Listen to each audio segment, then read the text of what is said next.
महफूज किया जा चुका था। इस वक्त मेरे साथ मौजूद हैं शोएब शाहीन साहब, साबिक सदर Islamabad high court, core committee के रुकन भी हैं पाकिस्तान तहरीक इंसाफ के,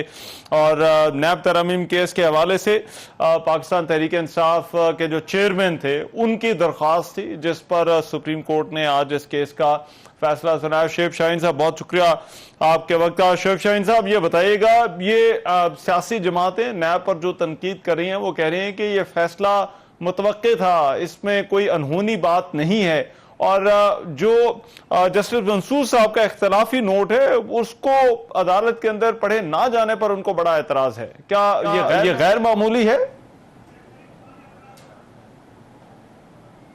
Y1 का ये फैसला है, इन्होंने डिफरेंट ऑफ ओपिनियन दिए, उनका भी शॉर्ट ऑर्डर था, डिसेंटिंग व्यू उन्होंने अभी दिया नहीं है, रीजंस उन्होंने अभी देनी है, तो उससे कोई फर्क नहीं पड़ता। जो मेजॉरिटी डिसीजन होता है वो पढ़ के सुनाया जाता है कि वो जजमेंट ऑफ द कोर्ट होता है, दूसरी सिर्फ ओपिनियन होती है, वो इसमें कोई इबाम नहीं है और इसमें किसी किस्म का कोई, मेरा ख्याल है ये बात कहना भी मुनासिब नहीं है। जजमेंट पढ़ के सुना दी गई, बता दी गई, जजमेंट फील्ड में है, जजमेंट आपके सामने आ चुकी है।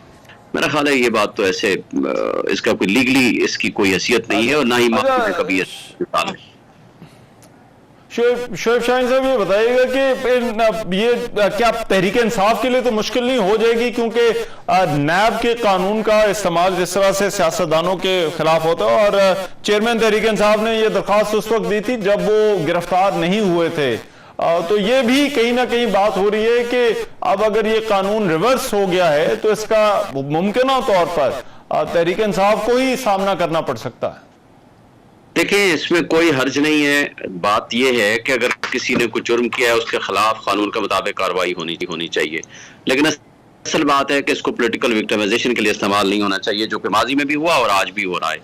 आपने देखा हाई कोर्ट के हाथे से उनको गिरफ्तार करके ले जाया गया, उस केस में कोई नोटिस नहीं मिला, किसी किस्म का कोई वारंट ऑफ अरेस्ट का पता नहीं चला, इंक्वायरी रिपोर्ट उनको नहीं मिली, तो ये सारी विक्टिमाइजेशन तो ऑलरेडी उनके खिलाफ हो रही है, इमरान खान के खिलाफ। लेकिन बात यह है कि क्या पीपीसी का अगर मिसयूज आप करेंगे तो क्या पूरे पीपीसी के कानून को खत्म कर दिया जाएगा? हाँ, जहां मिसयूज है उसको खत्म होना चाहिए, जहां पॉलिटिकल इंजीनियरिंग है उसको खत्म होना चाहिए, लेकिन ये कहना कि एहतसाब का मरबूत निजाम और स्ट्रॉन्ग सिस्टम ही हम बंद कर दें और खत्म कर दें, पर्सन स्पेसिफिक लॉज बना दें और लोगों को सिर्फ अपने मफादात के लिए कानून साजी करें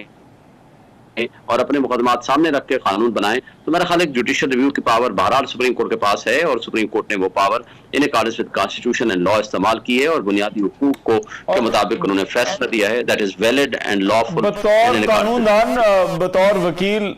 मैं शोएब शाहीन साहब, बहुत सारी कुछ ऐसी इसमें तरमीम थी जिनको सराहा भी जा रहा था, मिसाल के तौर पर बर्डन ऑफ प्रूफ वाली जो थी, और फिर इस हवाले से भी अदालत ने उसको भी कलअदम करार दे दिया है। तो आपको लगता है कि 9 तरमीम को कलअदम करार देना, एक को छोड़ दिया गया है, इस फैसले के ऊपर बहज़ेद मजमूई इस फैसले में जो बातें की गई हैं वो ठीक है ऑन द मेरिट? आप इस फैसले को किस तरह से देखते हैं, या कुछ था जो कि अदालत और छोड़ सकती थी? देखें, बिल्कुल दुरुस्त है। उसकी वजह यह है कि अगर आप एसेट्स बियॉन्ड मींस को देखें, एक शख्स की आमदनी है करोड़ रुपया, उसके अकाउंट में 1 अरब रुपया पड़ा हुआ है, तो वो क्या हम उससे पूछ नहीं सकते कि ये पैसा आया है? और अगर हम पूछ नहीं सकते तो फिर प्रॉब्लम ये आएगा, किसी वजह से तो फिर करप्शन होती है। तो जो व्हाइट कलर क्राइम होता है उसको प्रूव करना बड़ा मुश्किल होता है, इसमें कोई शक नहीं, लेकिन आप वो पूरा बर्डन ही शिफ्ट कर दें कि वो प्रोसिक्यूशन साबित करेगा कि उसके अकाउंट में 1 अरब रुपया कैसे आया, तो मेरा ख्याल है कि ये बिल्कुल रीजनेबल एंड लॉफुल है और कानून और कायदे के मुताबिक और कॉन्स्टिट्यूशन के मुताबिक बिल्कुल ठीक फैसला है। राइट।